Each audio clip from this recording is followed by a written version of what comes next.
Ce sont les fameuses pommes de terre et franchement, c'est bien meilleur que de la viande. Je commence en ajoutant 800 g de pommes de terre coupées en dés dans cette casserole.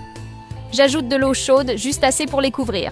Laisse cuire tranquillement, tu peux bien mélanger pendant ce temps. Tu vas voir, c'est super facile à faire. Dans une autre casserole, j'ajoute une cuillère à soupe de beurre. Je mélange bien jusqu'à ce que ce soit complètement fondu. Maintenant, j'ajoute une carotte râpée. Je continue de bien mélanger. Cette recette a plusieurs étapes où il faut bien intégrer les ingrédients. Prends ton temps, tu vas voir, le résultat va être top. Je transfère les pommes de terre dans un saladier. Tu peux bien les écraser maintenant. Dis-moi de quelle ville tu nous regardes pour que je t'envoie un gros bisou spécial.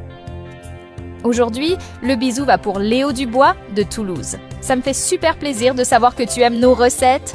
J'ajoute la carotte dans le saladier, puis 150 g de mozzarella râpée.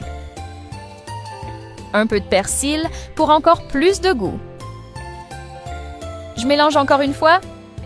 J'ai tout expliqué en détail pour que tu n'aies aucun souci au moment de préparer. Chaque bouchée est une explosion de saveurs. J'ajoute 2 œufs dans le saladier.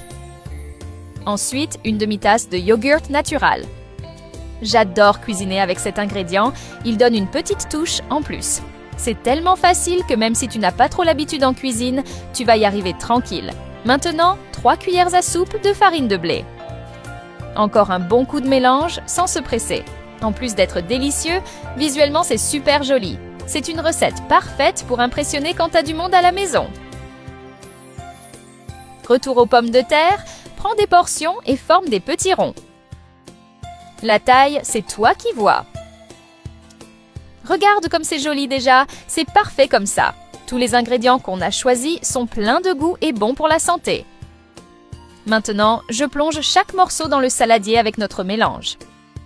Faut bien les enrober, qu'ils soient complètement couverts. Répète avec les autres morceaux.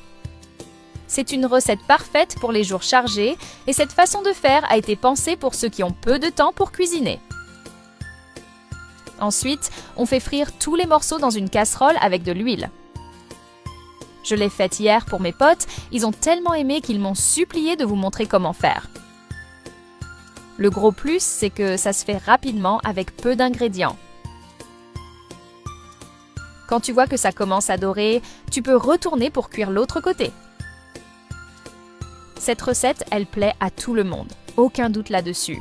Et franchement, l'odeur, ça sent tellement bon que même les voisins vont vouloir savoir ce que tu prépares. Cette méthode prouve qu'on n'a pas besoin de passer des heures en cuisine pour faire un plat incroyable, facile à faire, un régal à manger et impossible de ne pas en reprendre.